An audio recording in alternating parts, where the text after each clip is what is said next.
So next we'll show the one-handed tie. This is likely to become your go-to knot as a surgical resident, but as a caution, some programs do not want their interns throwing one-handed ties because they want to know that they have a solid foundation and are able to throw good two-handed knots.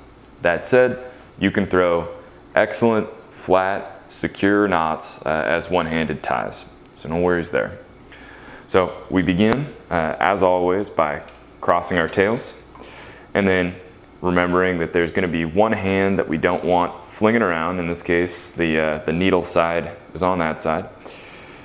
We pinch between our thumb and forefinger here, then palm up, draping the other suture across the top of the hand, flicking the middle finger back, and pulling the suture through. Pushing again past the knot to place stress on the suture material and not on the tissues. Our next form, again, pinching now between the thumb and the middle finger, draping it over the index finger, crossing the suture there, and then hooking with our index finger to pull that suture through, pushing down. Back to the palm up form, draping across, hooking with the middle finger, pulling the suture through, pushing down. Grasping with the middle finger and thumb, hooking over the index finger, then hooking that through. Okay, you can see knots look just the same, just as flat. Just as with the two-handed tie, we can throw the one-handed tie with the needle in the other hand. So, switching ends,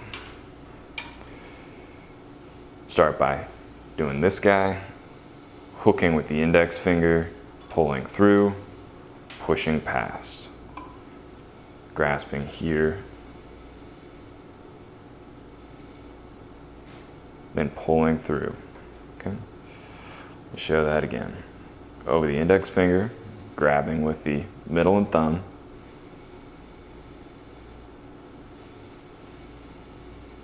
I'm trying to exaggerate these motions to make it more understandable.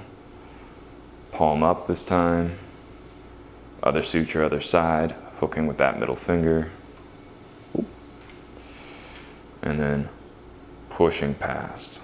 Okay, again generating a series of square knots, flat on edge.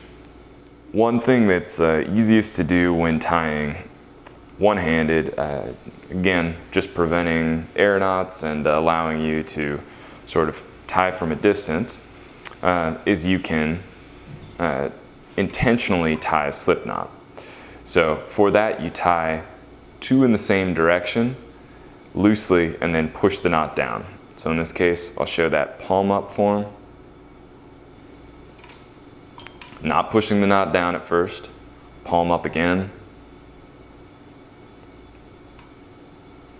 and then posting up is the term. So pulling on just the one strand enables this white one to stay straight so that you can then just push down on it. And you can see that that tightens again. As before, when we recovered that other knot, this isn't terribly secure. You don't want to rely on that, but that gets the tissue approximated so that you can then begin your proper forms. Okay, so moving back, showing these again.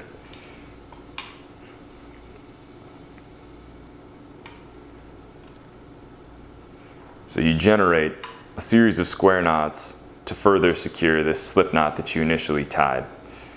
So once you've spent a while practicing with this shoelace, as fun as that can be, it's a bit unrealistic. We recommend that you get your hands on some silks. O silks to 3/0 silks are reasonable to practice with. There's usually a lot left after every case. Just ask the scrub tech nicely and you should have access to all you could ever want.